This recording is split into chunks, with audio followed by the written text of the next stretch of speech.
chasing a feeling. Hello, everyone. Welcome to Feels Out Loud, brought to you by Becoming Together Therapy and Wellness. This is your host, Tara Martini, along with the host, Becky McNattin. We are glad to have you listening as we live and share stories of mental health.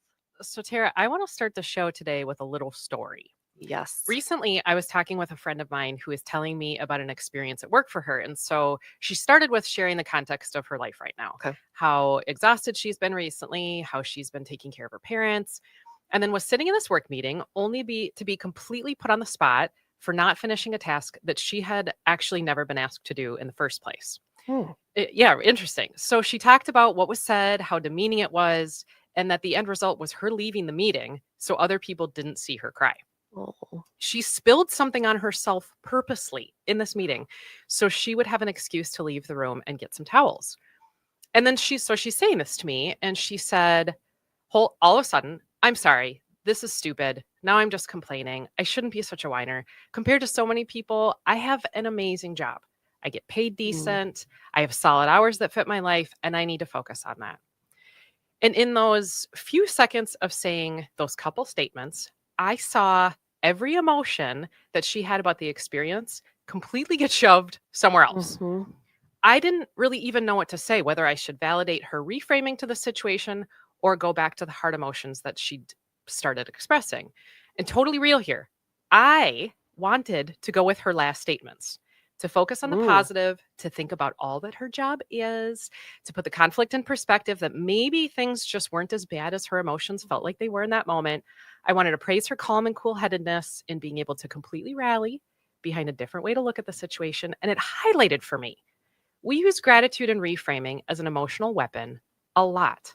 I do it a lot. And I'm guessing you do too. I do. To myself. I do. And I would guess that there are many listeners who have had experiences in their own lives where gratitude is either something they are told to seek or they tell themselves to seek. So I want us to focus this whole show on the concept of weaponized gratitude, when the experience of being thankful becomes a subtle arrow of guilt aimed at stopping emotional processing. And I want us to explore what it is, where it happens, how to notice it, and certainly the impact that it has on our mental health. Tara, have you had experiences with weaponized gratitude?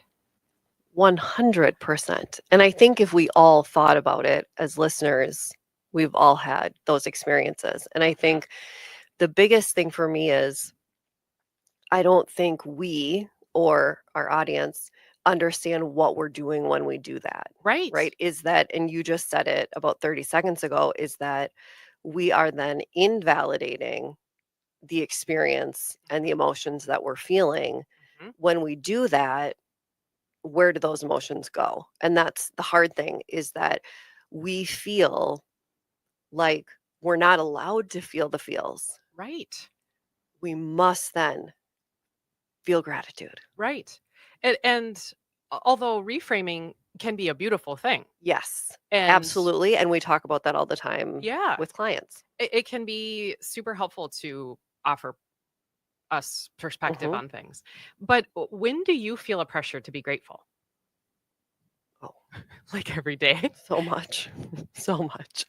And I think, though, there are what you learn as whether it's you get older or life circumstances is there are moments where it's distinguishing between, is this a forced gratitude? Yeah.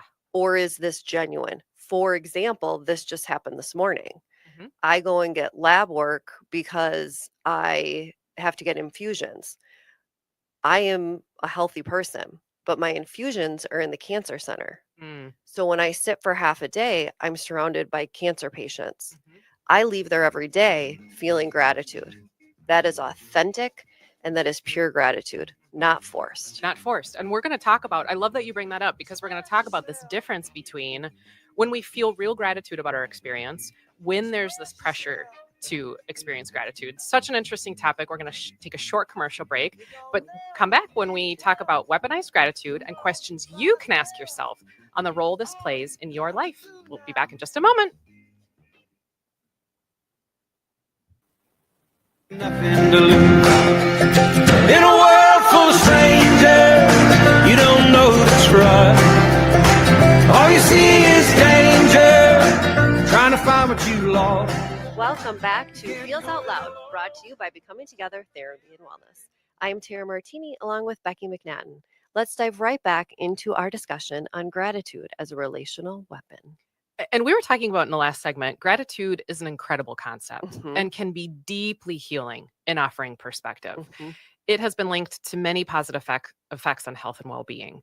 But what happens when gratitude becomes a pressure instead of a real feeling, as you and I were talking about Right. just a few minutes ago? And it turns into an emotional and psychological demand. Forcing gratitude for ourselves and others can actually silence emotions like anger and sadness. Weaponized gratitude, listeners, is this twisting of thankfulness that invalidates pain, suppresses emotions, or promotes silence. People use it to avoid discomfort or challenging emotions. I do this. Mhm. It's this pressure to be grateful while your needs go unspoken or unseen. Real gratitude doesn't force you to shrink or be silent.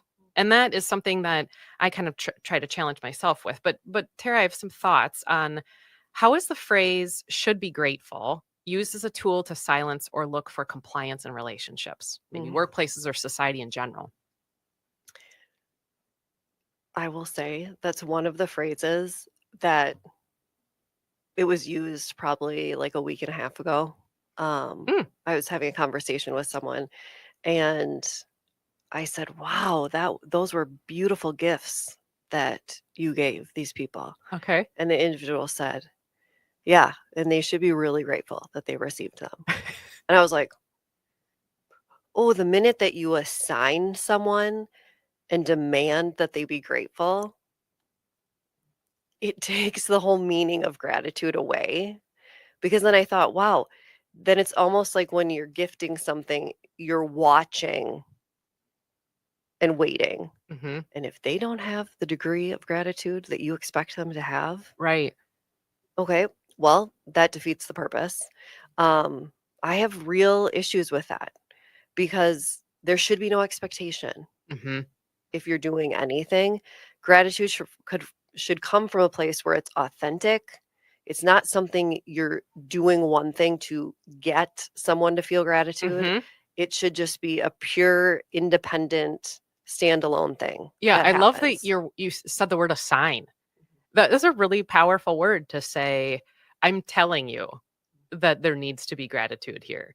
And if there's not, Right. there's going to be a relational consequence to There this. is. And I think that's one of the facets of weaponizing it, Hmm. right? Right. If you don't feel gratitude, there will be a consequence. Hmm. When do you think gratitude is used to avoid authentic feels?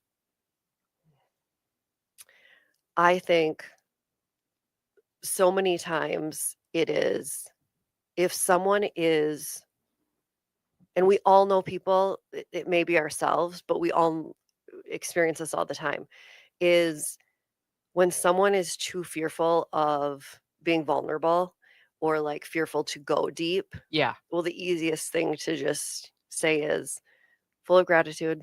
I'm grateful Hmm. because that's accepted so easily. Yes. I know that for me, I use gratitude probably as a weapon on Hmm. myself to avoid authentic feelings when I feel like I might be burdening another person Hmm. with my emotional experience, or when I tell myself I don't have the space to experience this feel right now. Hmm. It's a way for me to kind of intellectualize it away. Hmm.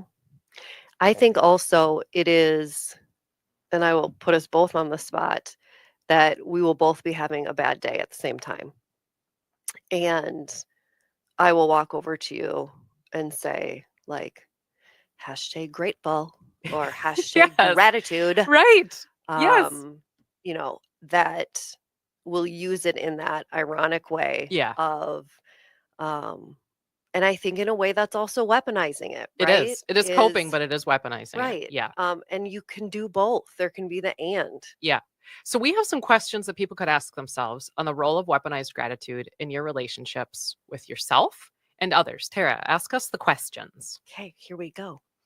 Where is the gratitude coming from?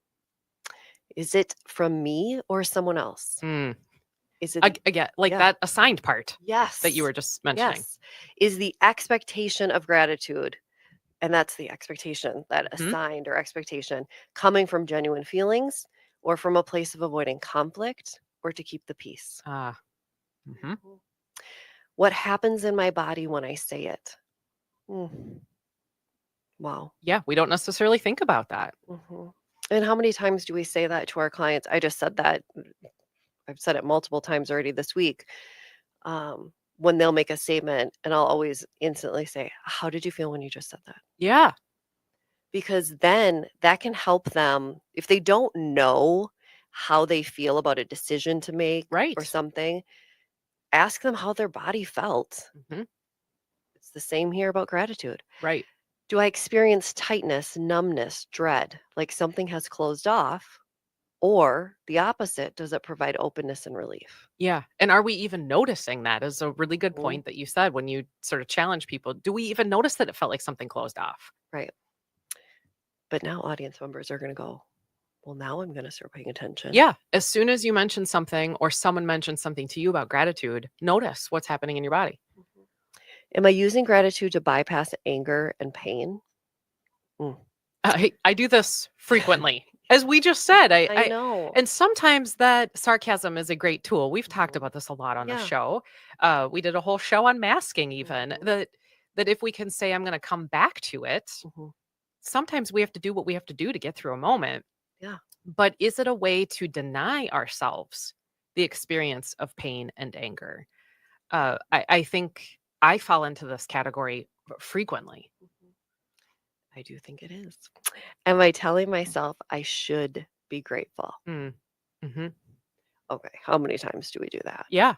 Right. I also think it's to give people grace who are listening, is that it is also okay at times to say, you know what? I don't feel grateful for anything right now in this moment because life feels too big. Or my loss feels too big, or my challenges feel too big. You don't have to be full of gratitude all the time. Right. Give yourself some grace. Who benefits from me being grateful? Is it my own healing or to make someone feel comfortable? Yeah. And we can sense this immediately. Oh, yes. Yep. I feel like we need to print these questions and then just carry them everywhere. Yeah. I start asking them to myself. If no one else heard my answer, would I still feel grateful for this? Yeah. Wow. Well, can I hold sincere gratitude alongside experiences of struggle? Just like I kind of brought up momentarily. Not erasing emotions, but letting these exist at the same time. I love that. I love it. Well, it's what we always talk about, the and. Yeah. Right? Two things can exist at the same time. And am I allowed to feel sad, angry, resentful while also being thankful? It isn't a this or that. Yep. You can have the and there. And I think that's so important, especially when, like I said, you're just overcome with, life. So, what do we think about all these questions? Well, do I feel an expectation to be grateful? And does that expectation still allow me to be human? I think is part of what we're getting at here, which would be the and of it's not, am I grateful or I have these emotions? Right. Can they coexist at the exact same time? Or am I using gratitude as a tool? So we have some scenarios of when we might weaponize gratitude. There's several of them that you and I have come up with. Tell us the first one. So the first one, the at least workplace. I love the title so much. Maybe everybody's worked at a place called the at least workplace. And you just made a lot of people giggle. Management ignores concerns from employees and says things like, you need to be grateful you have a job. Have you ever experienced this? Yes. At one of my last places of employment. I think this happens frequently where people want you to be grateful for what is, especially if you try to bring up a concern or a thought, maybe a space of improvement, that it's heard from a spot of like, well, but you do have all of these things. as at least you have, which is why we called it the Yes. at least workplace. My example, I am going to throw it out there. Okay. Because I won't name specifics. Perfect example of this is many people had voiced concerns about things, needs and holes and things. And the response from management or administration was, you need to be grateful Mm. for the job you have here.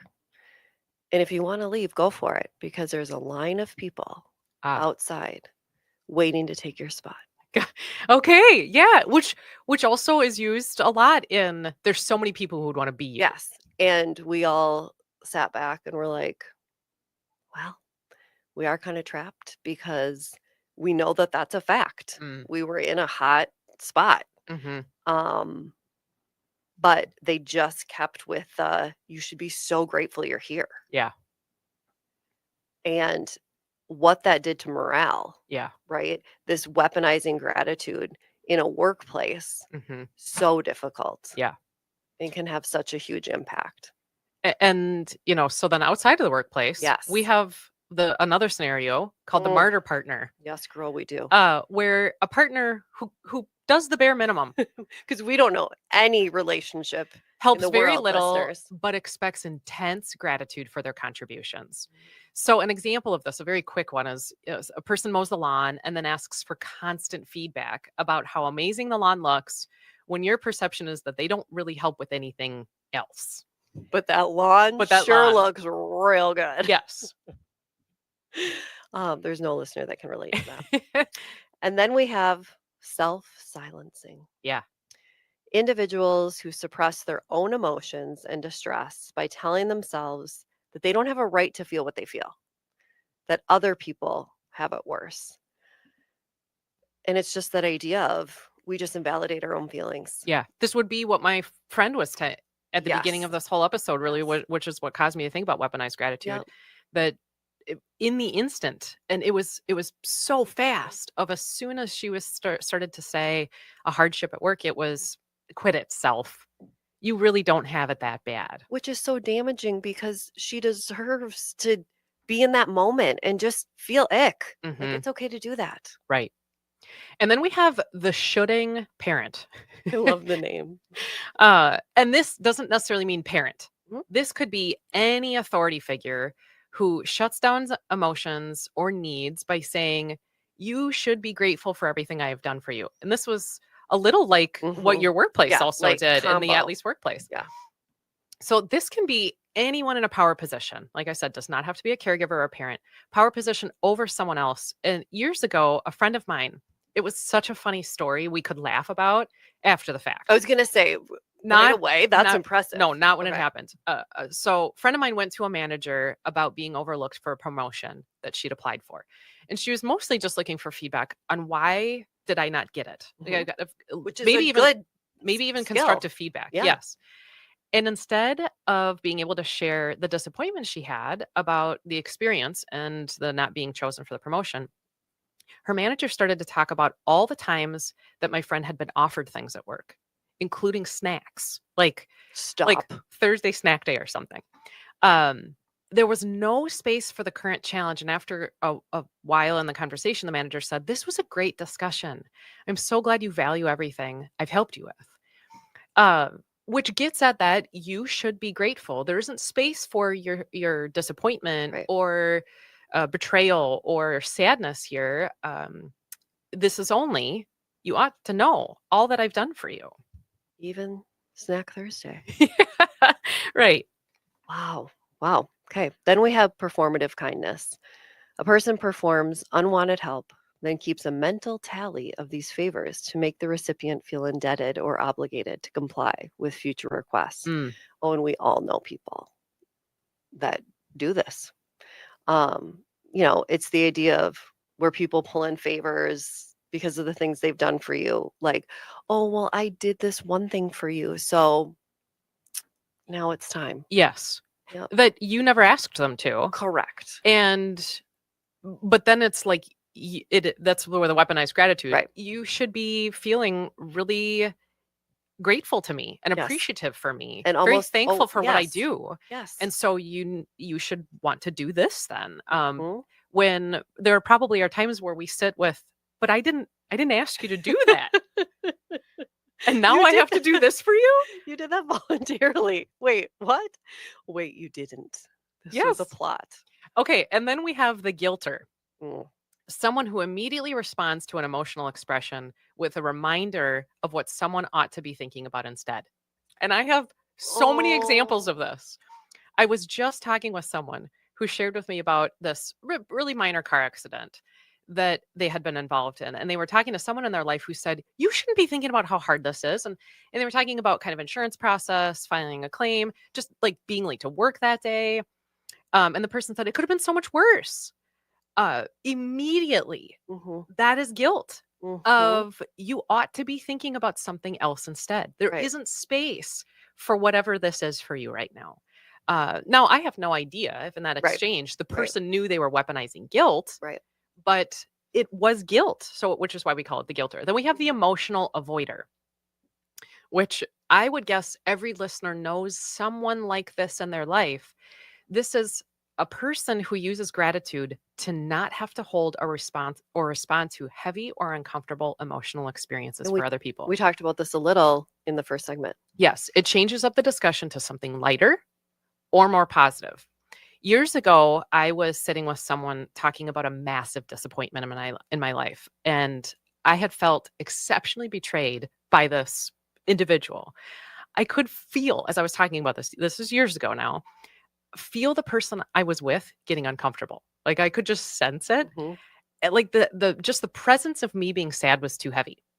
And before they could respond with any validation about my emotions, they said, well, Becky, you have so many good things in your life. Maybe it would be helpful to talk about those. And Oh. the conversation then shifted really Oh. fast.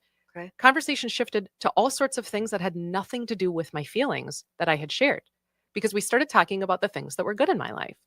It felt like I was doing this just so the other person could feel better, which is why we call it the emotional avoider. I'm talking about the good parts of my life that I'm grateful for, Yep. which were true. Right. But I'm talking about that because it's not okay for you to talk about Right. what's hard for me. Yep. Wow. Yes. And then our last one. The performer.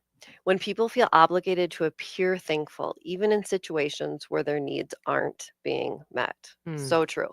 So, an example, you could say, as a new mom, how many of us hear things like, oh, a million times, cherish this moment. Yeah. How fast it will go. And then we're just supposed to ignore our exhaustion. Mm-hmm. We pretend to the world that we just love every minute of parenting because it's so beautiful and perfect. Mm-hmm. Because we worry about the judgment we might receive if we, God forbid, tell everybody the truth. Yep. We feel guilty about the emotions connected to anything except enjoying being a new parent. Yeah. And we've probably all been the performer Yeah. where we have to deny those emotions that we have because we feel like we're supposed to be a certain way to the world. Yes. And maybe even not grateful enough if we Right. if we feel anything else but 100% gratitude. Mhm. So it can happen all sorts of places. I wanted to just like quickly highlight where weaponized gratitude can occur. And we use some scenarios here and examples to really say this is pervasive. Mhm. But from personal relationships to workplaces to society and systems, in relationships, people may self-censor emotions by weaponizing gratitude against themselves because we do have a personal relationship with us in addition to other people. And we might tell ourselves that we aren't allowed certain feelings or really should focus on a positive aspect, like we just mentioned. In workplaces, sometimes workplaces can use gratitude to justify overwork or being underpaid. Mhm. People might be encouraged to focus on workplace perks like those Thursday snacks while enduring negative environments. Like, hey, don't look at the morale, everybody. Be grateful for all of these things. And then, very broadly, society and systems, marginalized communities are often told to be grateful for incremental progress rather than demanding equity. And it can substitute gratitude for justice, even while inequality continues. Wow. Tell us about some of the mental health impacts, Tara. Oh my goodness. Sadly, there's so many. A lot. There's a lot. And maybe even some that we don't notice. Oh, for Because sure. we'd have to pay, as you and I were talking about, where do you feel in your body? We'd have to pay attention to the impact. Well, and it's also one of those too where when we do it, how often do we really think, well, what did I just do? Right? Yeah. I literally did it when we walked into the office. I shared something with you about 20 minutes ago, and then I went, could be worse. And you looked at me and you went, this is what we're talking about today. Yes. And by doing that, I mean, I'm literally doing what one of the impacts of mental health is. I'm invalidating my pain Yes. by just going, could be worse. Just put everything else in a little pocket. Yeah. It'll be fine. And what's so fascinating about that impact to mental health is it's true. It could be worse. So our brain does this fascinating thing about invalidating real pain by highlighting what's true. And then we get ourselves behind that saying, well, if it could be worse, then I'm not owed the pain. Correct. Yep. Which I can imagine if we do this over and over and over again. You and I are huge believers that feelings and emotions are stored somewhere. That if we invalidate real pain, as you did just recently, that stayed somewhere. Well, and think about then the harm that does, right? As it gathers in your body. Yes. Right. So it creates emotional harm, it invalidates the real pain. You're suppressing those emotions, like the anger, the sadness, the regret. So it keeps going down. And then that can get to a point where you're so used to not expressing those emotions, it leads to that emotional isolation where you're just not sharing. Right. Yep. And also, it can also lead to just absolute isolation as well, where you're just socially as well. Yeah. Fosters comparison to others at the expense of ourselves. Totally. Which, oh my goodness, I think we all do that. And cultivates dynamics where we're having needs is seen as ungrateful. Yeah. Yeah. In that either or of we're either grateful or we're not grateful. And that experience of emotional expression or heavy feels I could totally see how that would become inextricably linked to not being grateful. Right. But we talked about earlier in the segment is you can have the and. You can have the and. You can have the big feelings. You can have the anger and sadness and regret and gratitude.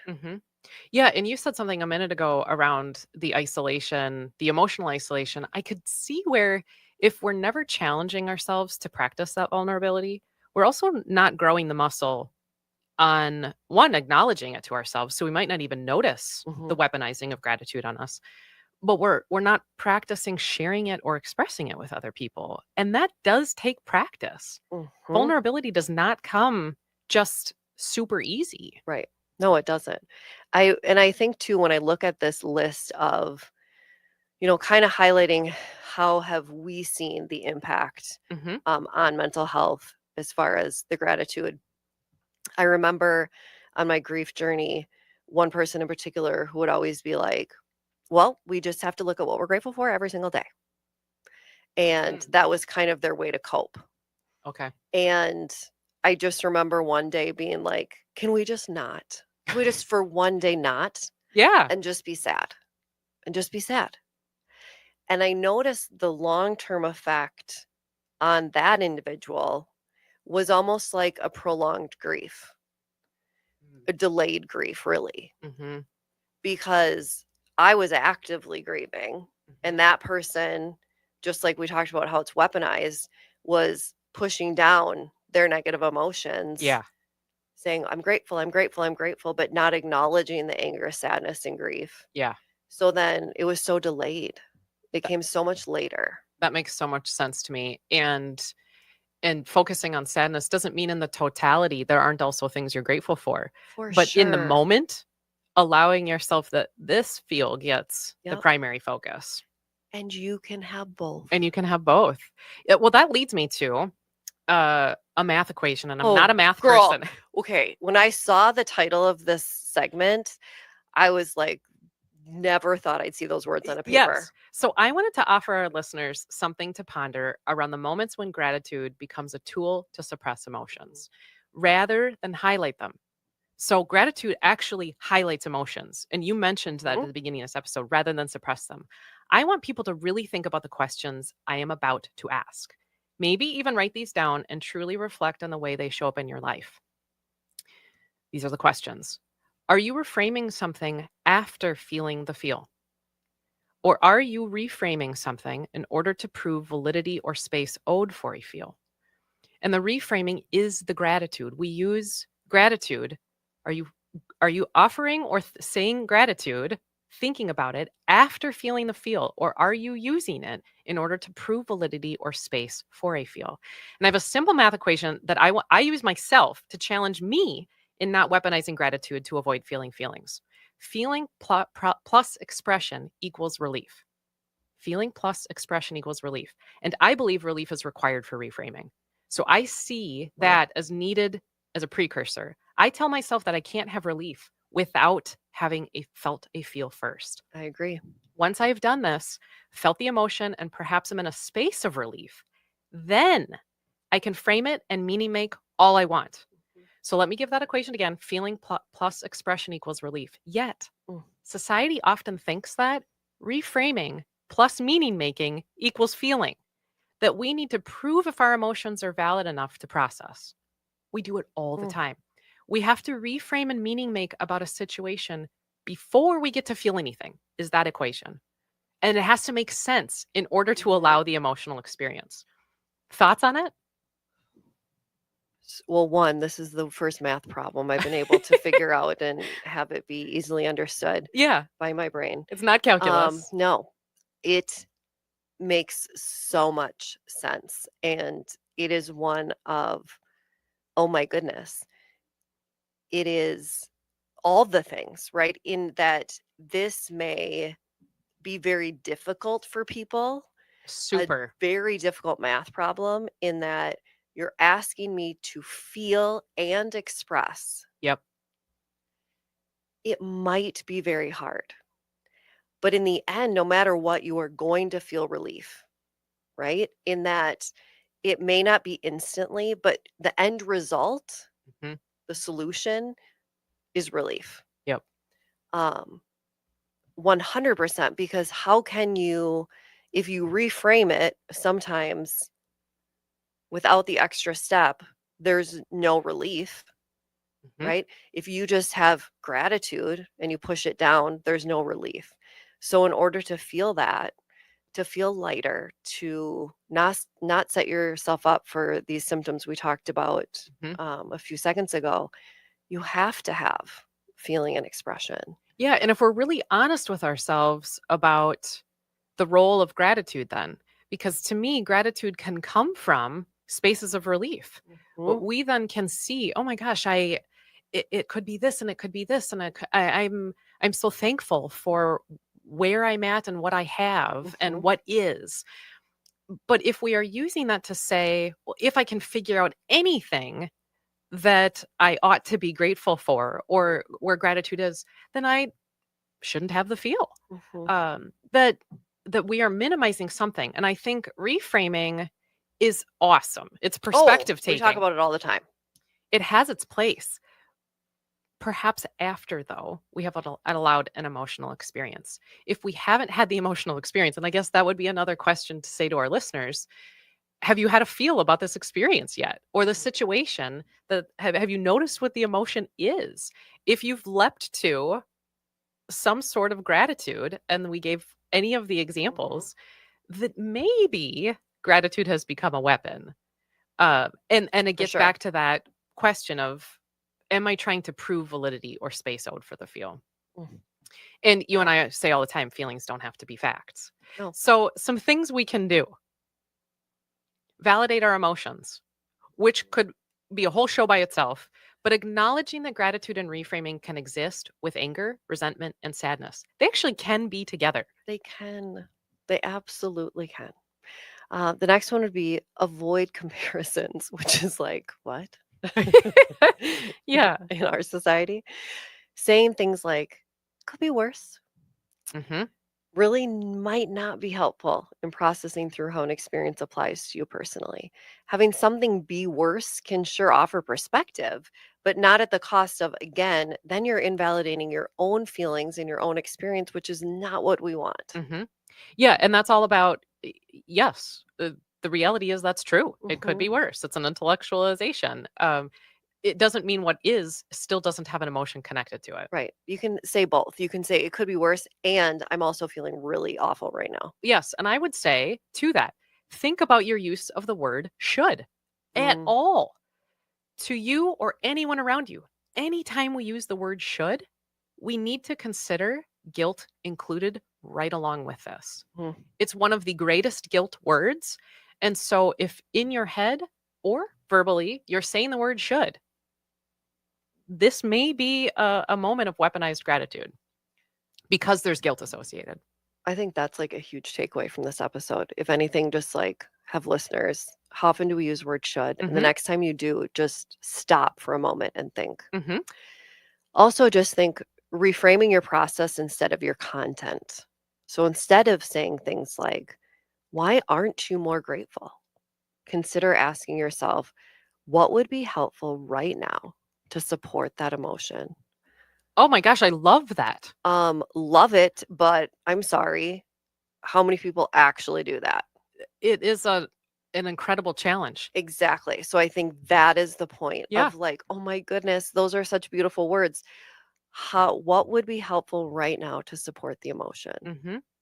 Such a good idea. And maybe even we could back it up and just notice when you're saying to yourself, why aren't you more grateful? Notice the judgment or criticality. Consider the topic shift. Is gratitude a movement away from what you were thinking or feeling? Is gratitude a movement away from what you were thinking or feeling? If so, challenge yourself to stay in the moment with yourself or the other person who you're with. Weaponized gratitude often is bringing us away from the emotional experience we were having. Authentic gratitude is a moving into it. Correct. Yep. Validate and then reframe, like we talked about earlier. Let the emotion take space before you move to think about the experience differently. I always kind of, if whether it's a math equation or just looking at, well, when do I do it? I look at like reframe, reflect. It's at that time. It's not during the feeling. So feel it, express it, then reframe and reflect. Yeah, well, as you say that, I think about the phrase that I say all the time, validation doesn't equal agreement. We've talked about this on the show, that maybe even weaponized gratitude is this way of saying, I have to agree with my emotion in order to allow myself to experience it, or I have to agree with someone else's in order to allow them to experience it. That we can validate without having to highlight any of those other things. Right. Absolutely. So what do you think would be different in relationships if gratitude was not used as a weapon? They'd be so gentle. Right? Oh my, that's a beautiful way to describe it.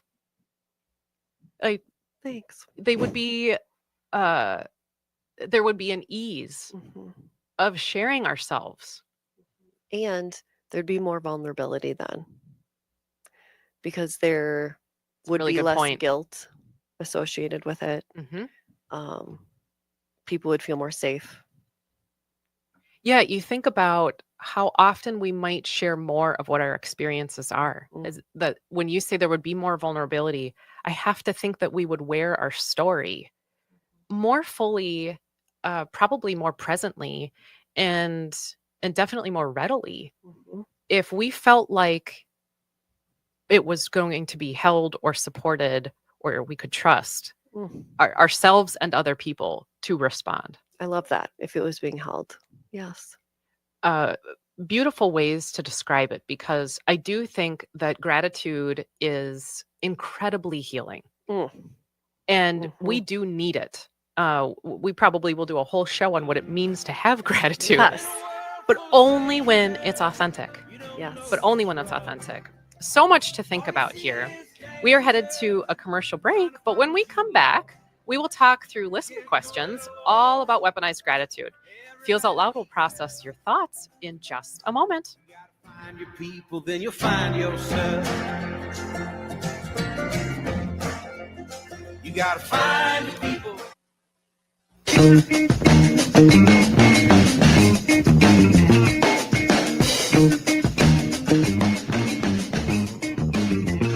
Express yourself. We are back again with Feels Out Loud, and this part of the show is where we talk through questions from you all, our listeners.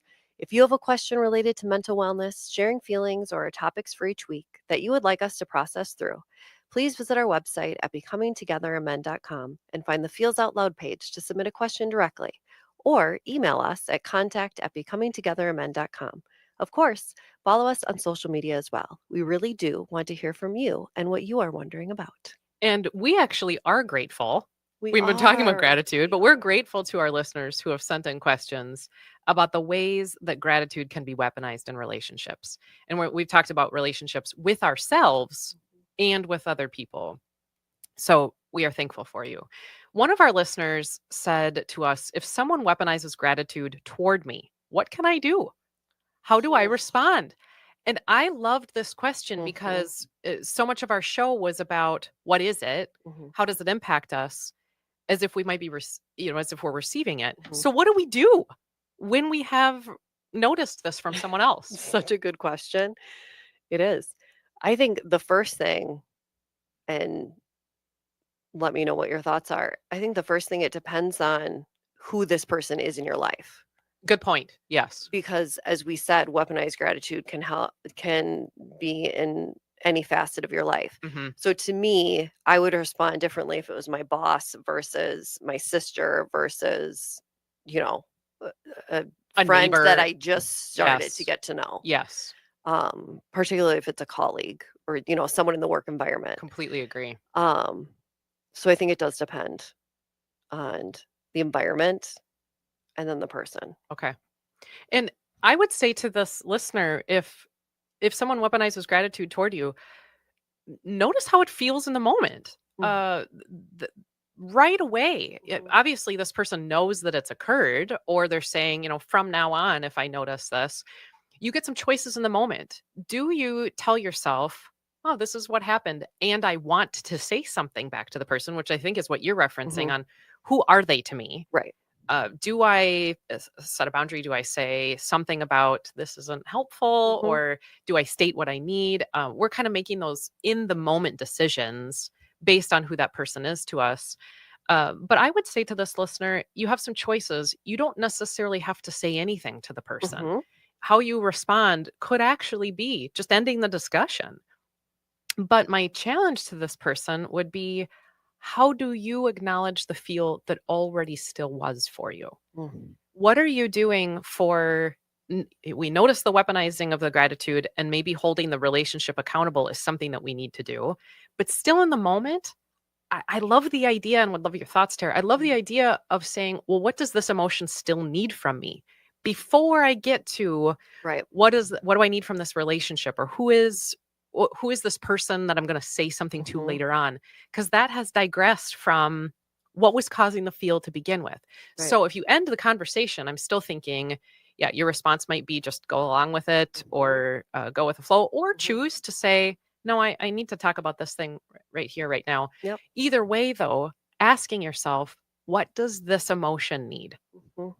And when you answer that, I think it depends on, like we talked about, who that person is. If it is someone where you're like, you know what, the degree in which I felt that thing wasn't strong enough for me to have that voice, and the person is not significant enough for me to share that much vulnerability with. You may not have to share anything with that person. You're making just that mental tally in your mind about, oh, that was used as a weapon. If, though, you assess how that made you feel and it was rather strong, and that person means a lot, then that's where, then verbalize that and say, like, ooh, this is how I'm feeling after what you had said. Can we sit with this and discuss it? Love that. End of our show already for today. Yes. Thank you for listening, everyone, this morning. Join us next week as we process the concept of selective empathy. And in the week ahead, be kind to yourself. Remember that connection fosters wellness, and your voice is one that the world around you needs to hear. Share yourselves, friends. Some will, some won't.